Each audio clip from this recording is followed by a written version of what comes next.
بسم اللہ الرحمن الرحیم۔ ناظرین، میں ہوں آپ کا ہوسٹ عارف ظفر۔ آج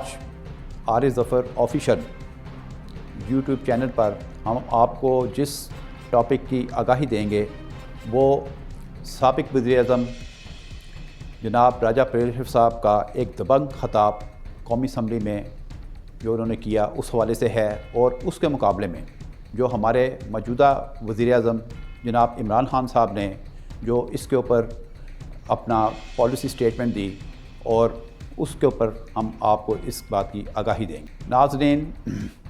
جیسا کہ آپ کو علم ہے کہ گزشتہ دنوں میں ناموس رسالت صلی اللہ علیہ وسلم کے اوپر جس قسم کا ریئیکشن ہوا، اور پوری قوم نے اس ریئیکشن کے نتیجے میں جس تذبذب کا وہ شکار رہی، اور جس قسم کا اس ملک کے اندر ایک ٹینشن کا ماحول کریٹ ہوا، اس کے اندر جو بنیادی وجہ تھی وہ یہ تھی کہ اس میں حکومت کی اپنی نااہلی اور ان کے وہ اقدامات تھے کہ جس کی انہوں نے اپنے وعدے کی پاسداری نہ کی، اور جس کے نتیجے میں اس کا ایک ریئیکشن سامنے آیا، اور پورے ملک کے اندر ایک پہیہ جام اور ایک پورے ملک کے اندر سٹرائک کی صورتحال پیدا ہو گئی، اور اس کے نتیجے میں حکومت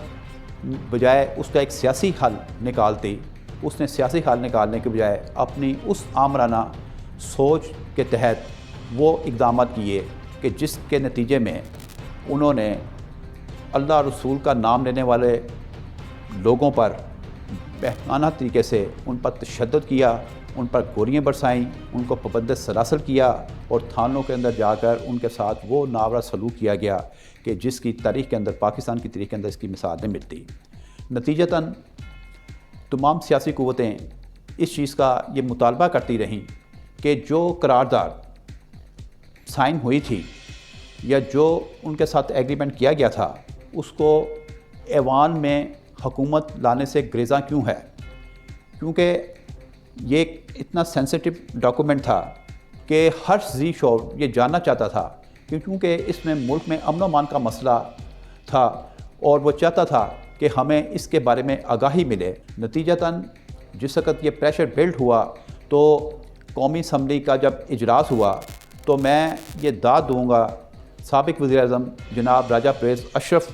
کو کہ جنہوں نے اس وقت قومی اسمبلی کے اندر یہ خطاب کرتے ہوئے، ایک دبنگ خطاب کرتے ہوئے، یہ ان تمام معاملات کی نشاندہی کی جس کے نتیجے میں اس ملک میں امن و امان کی صورتحال کے اندر اس کا جو بگاڑ پیدا ہوا، اور ملک جو ہے وہ ایک ڈیڈ لاک کی شکل اختیار کر گیا، اور خدا نہ خواستہ ایسی صورتحال کی طرف بھی ملک جا رہا تھا کہ ملک کے اندر ایک خانہ جنگی کی بھی صورتحال پیدا ہو سکتی تھی۔ تو ناظرین، جیسا کہ آپ کو علم ہے کہ یہ جس وقت ہمارے ملک میں جناب راجہ پرویز اشرف پاکستان کے وزیر اعظم تھے، تو اس وقت بھی ڈنمارک کے اندر ایک ایسی صورتحال پیدا ہوئی کہ اس وقت حضور پاک صلی اللہ علیہ وسلم کی شان میں گستاخی کی گئی اور خاکے پیش کیے گئے، جس کے نتیجے میں عوام کے اندر اس کا ایک بہت زیادہ جو اس کا ریئیکشن ہوا کیوں نہ ہوتا، کیونکہ بحیثیت مسلمان ہمارے یہ جذبات ہیں کہ نعوذ باللہ اگر کوئی ہمارے رسول پاک صلی اللہ علیہ وسلم کی شان کے خلاف کوئی بات ہوگی تو ہر مسلمان جو ہے وہ اپنا اولین فرض یہ سمجھتا ہے کہ وہ رسول پاک صلی اللہ علیہ وسلم کی شان کے اوپر اپنی جان بھی قربان کرنے کے لیے حاضر ہے۔ اس وقت کی جو صورتحال پیدا ہوئی، اس وقت حکومت نے اس کا ایک سیاسی حل نکالنے کی کوشش کی، اور اس میں انہوں نے سارے معاملات یوم عشق رسول کے نام سے انہوں نے اس کا ایک دن منایا، اور اس میں حکومت نے اس وقت عوام سے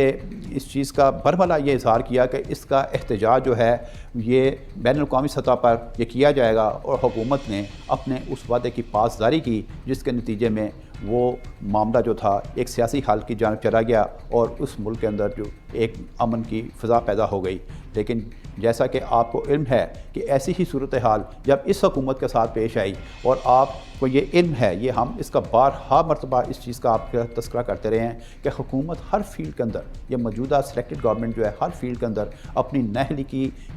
جو مثال ہے اس کو پیش کرنے میں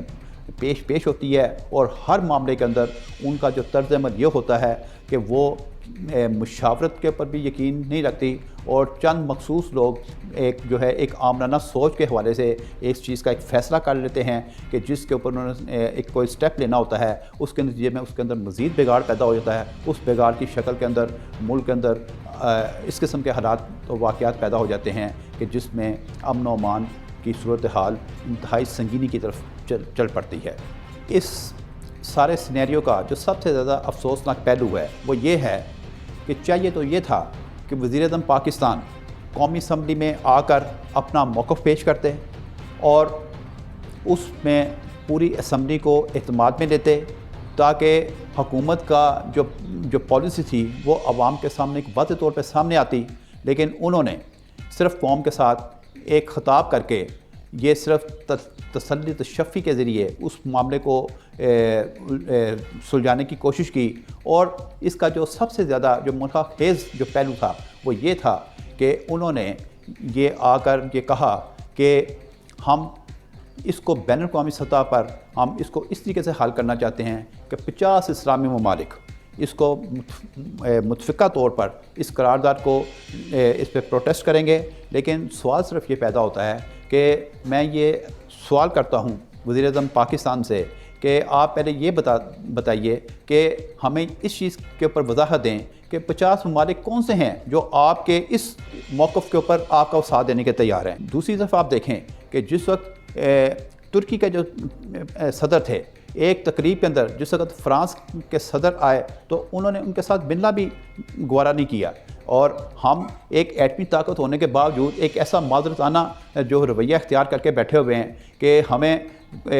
ہمارا جو تاثر تھا کہ ہم ایٹمی طاقت ہیں، ہم بین الاقوامی سطح پر ہم ایک بڑا مضبوط موقف اپنا پیش کر سکتے ہیں، لیکن ہم افسوس کی بات یہ ہے کہ ہم ہر معاملے کے اندر جو ہے وہ اس میں اپنی جو ہے کمزور حکمت عملی کا مظاہرہ کرتے ہیں، جس کے نتیجے کے اندر جو معاملہ جو ہیں وہ جوں کہ توں رہتے ہیں۔